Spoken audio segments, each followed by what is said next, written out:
Hello မင်္ဂလာပါเนาะဒီနေ့အနေကမုံဝပြန်ရောက်တာเนาะမုံဝပြန်ရောက်ချင်းမုံဝမျိုးကအလှတကားတွေဆက်ဆက်ရာတွေနဲ့တွေ့နေပါတယ်လို့ပွဲကိစ္စဇလုတ်ကအလှတကားနှစ်ဆန်း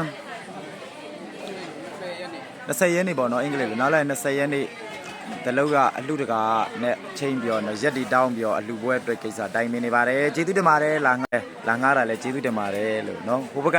လူရှင်တော်လည်းကျေးဇူးတင်ပါတယ်လို့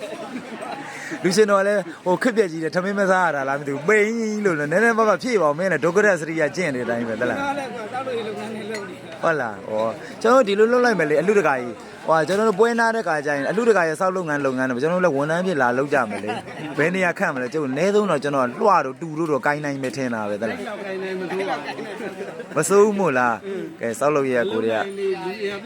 အလှလာငားတာတဲ့ဆက်ဆက်ရပါတခါတည်းတွေ့လို့ဒါကတော့ဆက်ဆက်ရကြီးပေါ့နော်ခုဆက်နဲ့စိုးဘူးတဲ့တော့အားကြောင့်ခစ်တရမကောင်းတော့လို့ဆက်အကောင်းတွေကပေါင်ထားခဲ့ပြီးစုပ်တွေယူလိုက်တော့ထုမှလို့ပြောနေရ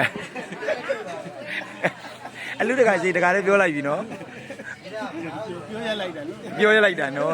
မင်းပြောပါလားတဲ့ခင်ဗျားလည်းအမှုပညာလေးနဲ့မင်းမဲတစ်ချိန်တော့ကိုယ့်ရဲ့ဆက်ကောင်းလာကြီးရဲ့ဆိုတော့ကောင်းတယ်လေဒီစက်မျိုးနဲ့မသိုးပါဘူးတဲ့ခင်ဗျားကိုယ်တိုင်ပြောပါတာဟုတ်လား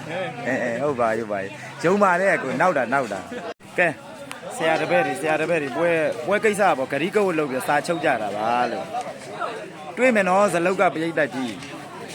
အားပေးကြအောင်မမေ့သေးမပန်းဝေလေးကိုနော်